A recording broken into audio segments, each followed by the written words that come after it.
Bana b'Imana twongeye turatomboye guhurira aha ngaha kuri buri munsi kubw'izina ry'Imana Data na Mwana na Roho Mutagatifu. Amen.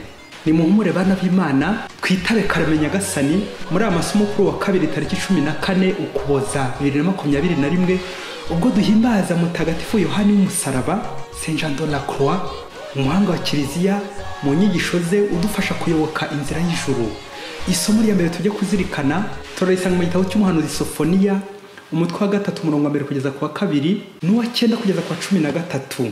Dore ijambo Uhoraho yabwiye Yerusalemu: uwo mujyi w'ikirara uriyimbire, uwo wahindanye kandi ugategekesha igitugu. Ntiwumvise ijwi riwuhamagara cyangwa ukurikize amabwiriza. Ntiwigeze wiringira Uhoraho, ntiwegera n'Imana yawo. Koko rero nzahindura abanyamahanga bazire ubwandure, kugira ngo bose bazambaza izina ry'Uhoraho bamukore n'amatwara amwe. Ndetse no hakurya y'inzuzi z'Ikushi abansenga bazanzanira amaturo yabo. Uwo munsi ntuzaba ukimwazwa n'ibikorwa bibi byose wankoreye, kuko igihe nzaba narakuvanye umwabirasi bikuza, bityo ukazarekeraho kwiyemera ku musozi wanjye mutagatifu. Nzagusiga mu yango yoroshye ukanicisha bugufi, ukazashakira ubuhungiro mu izina ry'Uhoraho. Abasigaye bo muri Isiraheli ntibazongera gucumura ukundi cyangwa ngo bavuge ibinyoma. Ururimi rweshye ntiruzongera kumvikana ku kanwa kabo, ahubwo bazajya kandi baruhuke ntawe batera intugunda. Iryo ni ijambo ry'Imana. Zaburi ni 34. Umunyabyago yaratabaje, Uhoraho aramwumva. Nzashimira Uhoraho igihe cyose, ibisingizo byo bizahora udahema mu munwa wanjye. Ishema mfite ryose ndikesha Uhoraho, abintamenyekana nibabyumve maze bishime. Abamurangamira bahorana umucyo, mu maso habo ntiharangwa ikimwaro. Umunyabyago yaratabaje, Uhoraho aramwumva, maze amuzahura amagorwa ye yose. Amaso y'Uhoraho yahoza ku bantu b'intungane, amatwi ye agahora yitaye ku magambo yabo. Intungane ziratabaza Uhoraho akazumva, maze akazikiza amagorwa yazo yose. Uhoraho aba hafi y'abafite umutima washengutse, akaramira abafite umutima wihebye. Uhoraho arengera amagara y'abayoboke be, kandi nta n'umwe mu bamuhungiraho uzahabwa igihano. Umunyabyago yaratabaje, Uhoraho aramwumva. Nyagasani Yesu nabane namwe. Amagambo mu Ivanjili ntagatifu yanditswe na Matayo umutwe wa 21 umurongo wa 28 kugeza ku 32. Muri icyo gihe Yesu abwira abatware b'abahereza bitambo n'abakuru b'umuryango ati: ngaho nimumbwire uko mubyumva. Umugabo yari afite abahungu 2.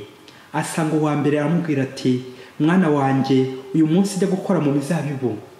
Undi aramusubiza ati: ndanze. Ariko yisubiraho ajyayo. Se abwira uwa kabiri kwa kundi. Undi arasubiza ati: yego mubyeyi. Nyamara ntiyajyayo. Nuwuhe muri abo bombi wakoze icyo se yashatse? Bati: ni uwa mbere. Nuko Yesu arababwira ati: ndababwira ukuri, abasoresha n'abakobwa b'ibyomanzi bazabatanga mu ngoma y'Imana. Kuko Yohani yaje abayobora inzira y'ubutungane, maze ntimwamwemera. Abasoresha bo n'abakobwa b'ibyomanzi baramwemera. Naho mwebwe mubonye urwo rugero, ntimwarushya mwisubiraho ngo mwemere. Iyo ni Ivanjili ntagatifu.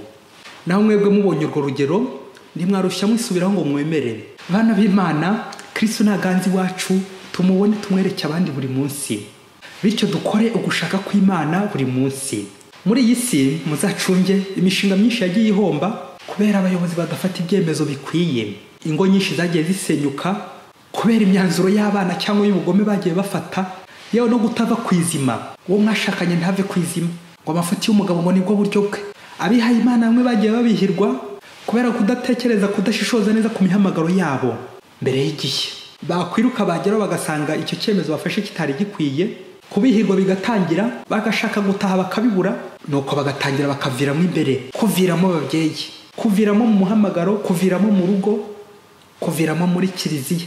Kandi byaba ni cyagiye ushobora kwemera nanjye kuvuga by'igitugu kubera inyungu wizeye ziri imbere, amafaranga, ibintu byinshi byiza ubona imbere yawe, inyungu babyeyi, cyangwa no gutinya amaso y'abantu, bityo ukababeshya byamunkize, ukabajyama ku maso. Ariko kubabeshya bikaza kurangira wowe wibeshye, ngo ubu bihe bakirabiranya na bari biracika, bagatambagira mu mutima wawe. Warabeshya bitewe n'inyungu zawe, none ugiye kwibeshya nanone bitewe n'inyungu zawe. Aho kwemera Karame bitewe n'inyungu z'uguhamagara, aho gukemera karame bitewe n'inyungu zawe uri gushakashaka byaba bibabaje. ngo ubwo ubihenge iki kimwaro ngize isoni zizadukora niyo imihamagaro yacu ari decalcule, imibare, gukorera ku mubare, ku nyungu, bikazajya dutashya amaramasa kubera ibyemezo bidahwitse twagiye dufata. uyu munsi Yesu araduhamagara, araguhamagara nanjye arampamagara. ese ye uritaba karame cyangwa oya? nawe hitamo, ibaze igisubizo waha Yesu. niba uri seriye, ibaze nawe igisubizo waha Yesu kandi gikwiye. nyuma kubona ko hari abantu muri isi badafata icyemezo cyangwa banagifata bakagifata byamunkize, muri aya masomo tujya kuzirikana ku ngingo igira iti menya gufata icyemezo gikwiye, une bonne décision. birumvikana nyine gihone gushaka kw'Imana, kuko n'Imana iduhamagara. Bakristo bavandimwe, gufata icyemezo ni by'abagabo, ntabwo ifata icyemezo. uzamenya umuyobozi nyamuryo afata ibyemezo, kandi ibyemezo bikwiye bigambye kugira neza abayobora, abashinzwe. mu isomo rya mbere twazirikane, Nyagasani Imana uhoraho aratangaza ugucungurwa k'umuryango we wose, uguhinduka kw'abapagani mu muryango w'Imana, abanyamahanga. ni koko umukiro ugenewe abantu bose, le salut pour tous. ntabwo ari apanage umwihariko w'Abayisiraheli gusa, ahubwo n'isi yose urimo, nanjye ndimo, twese turimo. uhoraho ati nzahindura abanyamahanga bazira ubwandure, kugira ngo bose bazambaze izina ry'uhoraho bamukore n'amatwara amwe. Amen. kandi bagize ngo ururimi rubeshya ntiruzongera kumvikana ku kanwa kabo, ahubwo bazarya kandi baruhuke ndaho batera intugunda. Amen. Bakristo bavandimwe, ngo kuguma mu Mana, kubeshya bingana kwibeshya. nubeshya umuntu none uzamenye ko ejo uzisanga uri kwibeshya. yamvuga igira iti uwarose nabi burinda bucya. iyo wabeshya uhinduka kinyoma, ariko wagendera mu nzira z'Imana kabone n'ubwo wanyerera ukagwa gatoya, kuko turi ku isi nyine ntawe utagwa. icyo turushanwa ni ukubyuka kugarukira Imana, ni ukugahita ubyuka vuba na bwangu ukomeze urugendo rw'Imana. urahirwa nguko uko umuntu afata icyemezo cyo kubyuka vuba na bwangu igihe yacumuye, aba ameze nk'umunyabyago utabaza ubuvunyi bw'Imana, nk'uko umuririmbyi wa Zaburi yabirimbye uyu munsi ati umunyabyago yaratabaje uhoraho aramwumva. Amen. umunyabyago bishushanya nanone umunyacyaha wisubiraho kugira ngo yegere Imana. Imana ihita imwumva ako kanya, Imana ihita imuzahura ako kanya. iyo mpamagaye Imana iranyumva kandi ikanyitaba karame. nanjye se iyo Imana impamagaye ndayumva, hanyuma se iyo nayumvise ndayishyura karame. wasanga mbanza kwanga, ese ndi mu babanza kwanga wa munyabyaha, nyuma nkaza kwisubiraho gutunganira Imana mu bikorwa byanjye byiza.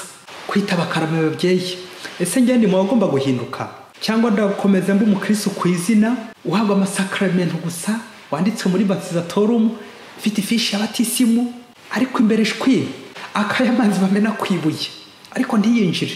nabageze kure. bimara iki ko Mesiya yaza agakiza abandi, abanyamahanga, abanyabyaha n'abandi bose bari kure, abapagani, ariko ngiye ngasigara kandi ngo ninye ntangarugero, nako niko abandi bambona, ariko atari ko Imana imbona. kugaragara inyuma gusa neza, imbere ari babiracikana abakira benyawe gutambukayo. kwisubiraho ni bya buri munsi, nyuma kumva ijambo ry'Imana rya buri munsi. turi abanyabyaha n'abanyantege nke, niyo mpamvu twatanye inzira z'Imana tuba dukeneye kwivugurura, kwisukura. aho twari twarashyize cya oya, tukongera tukivugura, tugafata ikindi cyemezo gishya, icyemezo gikuye mu muhamagaro wacu. ni buri munsi wipere kwitaba karame. mu ivanjiri y'uyu munsi y'abahungu babiri batumwa na se harimo amasomo menshi yo kwisubira no gufata icyemezo, ariko reka dusuzume mwatatu. isomo rya mbere twakuramo ni uko umuzabibu twumvise muri ivanjiri ari umuryango w'Imana, c'est le peuple de Dieu. naho abantu basezerana n'Imana, rencontre avec Dieu, ni ahantu h'ibyishimo. umuzabibu nanone ni ingoma y'ijuru, ni nk'ahantu h'ubwiza bw'Imana, aho Imana yifuza ko twakwinjira tugahakorera, tugahaba, tugahaguma. Imana rero ikifuza guhohereza abana bayo bombi, ababi n'abeza, aho mu isezerano rya kera no mu isezerano rishya, umuyahudi n'umugereki, umucakara n'umwigenge. ariko bo bakaza kwirobanura. akayandirimbo Adaptation ya Mutagatifu Thomas wa Aquino, igitero cya 14 n'icya 18. ahagwa ababi n'abeza, ariko ababi niho yirobanura. ahagwa ababi n'abeza ababyeyi. inyigisho ya kabiri twakura muri iyi vanjiri ni uko Yezu yabwiraga abakuru b'umuryango, abayahudi, abigisha amategeko n'abafarizayi, bumvaga baraminuje mu kumenya Imana, kumenya amategeko y'Imana, bayandika ku gahanga, bayazi mu mutwe neza, ngo niho umuryango w'Imana, le peuple choisi par Dieu, uwo muryango watowe n'Imana. kwiyemera, bakirata ngo afite umwihariko ku Mana, nyamara Imana yo ntabwo ari ikireba. Ntabwo Imana ireba ko yagutoye gusa, ishobora kugutora ntiwitabe, ahubwo Imana ireba ko witabye, ikareba nyine nuko wasohoje ubutumwa uko wawurangije ya masegonda ya nyuma. Imana ireba ibya nyuma ku minota ya nyuma zambuwe zayo. Umusore wa mbere ati ndanze, ariko nyuma aza kwisubiraho. Naho umusore wa kabiri ari we twajyanye n'umufarizayi ati yego mubyeyi, yego mubyeyi, nyamara ngo ntiyajyayo. Ibi kagenura abasoresha n'indaya bari barahakanye Yesu yaza akabahindura, bakamukurikira, bakamwemera, kemera kubatizwa bagahinduka. Noneho umufarizayi n'agasuzuguro ke ngo wazi Imana kuva kera kose na kare, ariko akomeza kunangira ntiyemere Yesu. Birangira nyine akarangira muri oya, kandi imbere ngo yari yego mubyeyi, yego mubyeyi. Inyigisho ya gatatu twavanamo muri Evanjiri, Yesu nanjye nawe umukristo arashaka kutubaza ikibazo nk'abakristo ati wowe byumva ute? Abantu babiri, umupagani n'umukristo, bishatse gutwibutsa ko hari abakristo baburandyemo babatijwe kera ariko bakomeza kuba nk'aho Imana itabaho mu bikorwa byabo bibi, imyifatire my'imyitwarire mibi. Hari n'abandi noneho bazisubiraho ku munota wa nyuma. Ese wowe wahitamo kuba uwihe muri aba babiri? Kwemera ku karimi gusa tukikiriza n'amagambo meza asize umunyu, ariko ibikorwa biri guhakana Imana, ibikorwa bihabanye no kwemera. Yesu uyu munsi arashaka kumbaza ati padiri wihaye Imana, mukristo, umuvandimwe, ubyumva ute wowe? Urashaka gukomeza kuba nk'aho Yesu ataraza, nk'aho Mesiya ataraza? Mbereye mu kihe gice? Bayego mubyeyi, abafarizayi babeshya wipere, ibintu bya wipere byaje yes papa, yes father, ariko uri kuryarya, uri kubeshya, bikaza kurangira wibeshye yes papa. Cyangwa najya muri aba bawo ya nk'umunyabyaha, ariko nyuma nkaza kwisubiraho, nyuma yo kubona ko nagiye kure y'Imana, bityo nkagaruka nkaba ndi kuvuga Yesu bwa nyuma. Hari abakristo benshi bamugani wuzirizwaho ngo amafuti y'umugabo ngo nibwo buryo bwe, ugatsimbarara mu kirimi, ukivuruguta mu cyaha, ukaba kavimviri, ngo hato utaza kwivuguruza bakaguseka, ngo yewe sinza kumva ijambo ry'Imana, ntaza kuryumva agahinduka, sinza kujya mu kiliziya bataza kwigisha nkaba ndahindutse, bityo ukanga kuva ku izima. Ubwo n'ubuhakanyi, ubwo n'ubupagani, ubwo n'ubufarizayi. Ibyo bintu bya wipere, yes father, ndiyo bwana. Ese nanjye wasanga mu muhamagaro wanjye nitaba karame gusa, igihe ncunga inyungu nyinshi ziri imbere, amafaranga n'ibindi bintu bya mirenge, nagera imbere izo nyungu nazibura, ngahita nisubirira inyuma, ngahita mbakana nivuye inyuma. Kandi byaba ngo umunsi umwe hirya kure cyane muri Afurika, umugabo n'umugore bari babanye ariko ku muguruko, umugabo akaba yari umusinzi. Ubwo yasina noneho bikaba umwaka mu rugo rwe, akarara ahondagura umugore ndetse n'abana, anako abaza umugore amafaranga ajya kunywera. Umugore yayagura birumvikana, ubwo akarara ahondagurwa ijoro ryose. Habashize igihe waba umugore ntacyo baramwoherereza, umugabo akazamura amahane n'itiku ngo nibamwohereza amafaranga, yayabona rero akamuhondagura akamuhoka, kandi yose ahawe akanywera inzoga mu businzi n'ahandi ntiriwe mvuga nonaha. Nawe ukomeza urutonde rw'ahandi yanyuraga, ku buryo yasindaga yacyuriraga umugore we ngo ahambire utwe, ngo buri buke mu gitondo ajya gusaba gatanya, ubundi batandukanye, divorce. Umugore akomeza kwihangana, abaho ngaho nyine muri ubwo buzima buhandahanda kandi busharira bw'umuguruko. Hari abantu babaho mu buzima busharira bw'umuguruko, babyeyi ni ukubasabira, batagoheka, ni ukubwabugabo butisubiraho bubyara ububwa, kubeshya nyine bizangana kwibeshya. Umunsi umwe umugabo aza kuza yasinze, ururimi noneho rutava mu kanwa, yaborewe, yashize pe, yaranyoye 5 nyine ari kwandika 8, n'umujinya mwinshi azamenagura ibintu, noneho atangira azatunganya umugore bikomeye. Nuko mu gitondo aramubwira ati ngaho noneho hambira uzingu twawe, imyenda yawe yose n'ibyaho byose, ubundi usubira iwanyu, ndakwirukanye. Wa mugore n'agahinda kenshi birumvikana n'amarira ari kuboroga, uko ari kuzinga n'inkoni zimuri ku mutwe. Ako kanya ari guhondagurwa, telefone y'umugore irasona. Wa mugabo n'urwikekwe, dore ko yarazi ko umugore we hari abandi bagabo bajya bamuhamagara bashaka ngo kumuca inyuma, ngo ntawamenya ngo ashobora no kumuca inyuma ubwo agiye kumusezerera. Nuko iyo telefone ayishyira muri hoparleri mu ijwi riranguruye ngo babyumve bose, ngo kibi kijya habona.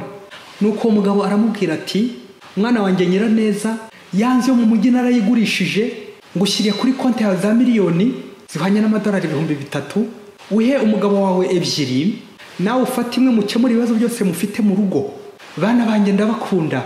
Nuko wa mugabo amaze kumva ko iyo telefone isoneye muri momo, yumvise ko ari sebukwe, ko atari babagabo yakekaga, agwa mu kantu, agira ikimwaro cy'imisaraba 10, aburiyo yarigitira, aburiyo yakwirwa.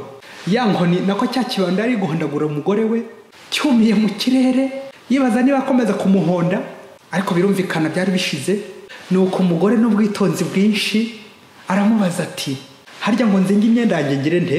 Umugabo aramusubiza ati yizinge uyinzanire nyifure sheri. Babyeyi yizinge uyinzanire nyifure sheri. Ngibyo bya bindi bya Yesu papa, wipere. Yego mubyeyi. Ariko tukabikora hari ibindi ducunze ngo kubera ko telefone yasoneye muri momo. Materialiste que nous sommes, dushakisha ibintu gusa, ariko umuntu bwaragiye kera. Abantu badushizeho ngo turashaka ibintu twebwe, nguko ubuntu bw'Imana buyoyoka muri twebwe. Kubera iki? Guhugira ku bintu kurenza abantu. Wewe ntacyo kwa sobukwe bakugeneye, urarutimbagura umwana wabo. None se ababyeyi, urugo rw'abajene mariye koko ababyeyi babo nibo bagomba kubatunga, cyangwa ahubwo nibo bakagombye gutunga ababyeyi babo bakabitaho, bakabasazisha neza, bakabagenera kasaza neza? Babyeyi nyine bageze mu za bukuru tuba tugomba kwitaho natwe. Niko ye umuhamagaro wacu koko uzaba ushingiye ku bintu gusa, naho urukundo rugahinduka matière non vie. Iryo somo batarageraho mu ishuri. Hari ingo nyinshi zimaranye imyaka irenga 10-15, ariko iyo chapitre urukundo batarayigeraho, matière non vie. Ukazita sheri uwo mwashakanye gusa, cyangwa ukamuvugisha gusa igihe wumvise telefone yasoneye muri momo, muri Tigo Cash, cyangwa kuri konti hari akantu kagezeho. Yewe ugashaka kuba ari nabwo wanamufurira imyenda, ushaka kumuha keya icyo gihe, ngo rwa rukundo rwampanguhe, urukundo rw'agahararo, urukundo rushingiye ku bintu, ubutunzi, ubutegetsi, ibyubahiro. Ariko amaherezo sibyo nibirangira, niko kuzakomeza umukunde? None se ko mwashakanye mukiri gutondagura iyo nshinga kugira mfite, igihe nikigera mu gakena kandi ko byabaho, ibibazo bibaho mu rugo, uzakomeza umwihangane muri ubwo burwayi, mu bukene murimo, mu bibazo murimo, nimutinda kubyara, cyangwa uzamwirukana ajya iwabo, cyangwa umute mu nzu y'ikode? Nabyo byaba nguko ko bamwe biha kwitaba batazi uwabahamagaye, bakitaba nyiramubande, cyangwa babona uwari ubahamagaye ibyo bari bamwitezeho batari kubibona neza, ntabyo afite, bagahita biruka amasigamana. Sibyo se bibaye kuri abahungu b'umubyeyi kumvise mu Evangelia none? Wa mwana umwe ngo wipere, ariko ntiyajyayo, birangira atengushye, yahugiye muri za Yesu papa gusa. Naho ure kundi yabanje kwanga, ariko nyuma aremera. Ngabo abakristo turibo, abakristo b'igihururu mu kivunge. Ibi byose bikazatubuza kwakira Mesiya ugiye kuza muri uku kwezi. Ndifuza gusoreza ku ijambo ry'umuhanga wavuze ati un serment sans amen est comme un jerrycan rempli d'essence sans couvercle. Indahiro cyangwa isengesho ridafite amina ni nk'ijerekani yuzuye essence, iyo jerekani ikaba idapfundikiye. Kuko mubizi iyo udapfundikiye essence iratumuka. Uzagerageza urebe nawe umukristo umuvandimwe rero amasengesho yose tujyamo, uzarebe umubare wa amen tujya twikiriza. Amen bisobanura ainsi soit-il. Ni ukuri ndabyemeye. Yes papa, oui père. Mukristo rero nta mu isengesho ryawe ujye ubariza amen zose ugenda wungikanya. Amen ndabyemeye kandi ndahamye, ndi serieux. Nguko isengesho rikwiye kwitonderwa ababyeyi. Amen ni isengesho ubwaryo rikwiye kwitonderwa. Amen ndabyemeye kandi ndi serieux, ndakomeje ni ukuri. Hano abandi benshi bahagurutura amasengesho bari kunyarutsa, bari gupyatura, bakaza kwibagirwa za amen. Ubwo n'ubuhakanye, bishatse kuvuga ko badakomeje, bikiniraga, ntibabyitayeho. Buryo umuntu utinyuka kuvuga amen aba ari umugabo ufata icyemezo nyine, wemeye ibyo yasezeranye, uri serieux. Nawe umukristo umuvandimwe uze kureba amasezerano yose wagize, ayo wagiye ugirira Imana, niba ukiri serieux, uwo mugurira n'ibintu ku isoko, uwo mwashakanye cyane, uwo mwasezeranye, ese waba waributse gushyiraho amen cyangwa wikiniraga? Ese yego yawe iracyari yego, iracyari ndamwemeye koko, cyangwa unyuzamo ugahakana? Navugaga guta ukwemera, kudasenga, kurara usinda, ukaza kurara unubagura mugenzi wawe, warangiza ngo sheri zananyifure kubera ko wumvise sonori yo muri momo, inkuru nziza aho bababwiye. Mukristo umuvandimwe nusanga araho hakanye, dore andi mahirwe Yesu yongeye gutwongera, Yesu yongeye kuduha andi mahirwe. Ntugire isoni nazo kongera kugaruka, maze umubwire uti Yesu rero nanjye maze igihe mu ngeso mbi, ndi umunyabyaha, narahemutse, ariko uyu munsi nanjye nemeye kukugarukira, nkore neza mu muzabibu wawe. Yego nanjye ndaje Nyagasani mu muzabibu wawe. Amen. Nagarutse Yesu, sinkirukanye uwo tubana, nsezera imigambi misha yose. Nyuma yo kumva ijwi ryawe uyu munsi rimpamagarira heza. Yesu nyiribambe ndaje unyakire buri munsi. Amen. Mwese Imana ibahe umugisha. Imana Data, na Mwana na Roho Mutagatifu. Amen. Padiri Musumbuko Ladislas wa Diyosezi ya Cyangugu. Mbaye mbasigira ko karirimbo ka korari ya Mpombo, namwe nimujye mu muzabibu wanjye. Dukomeze twitabe karame Nyagasani duhamagara mu muzabibu we. Namwe nimujye mu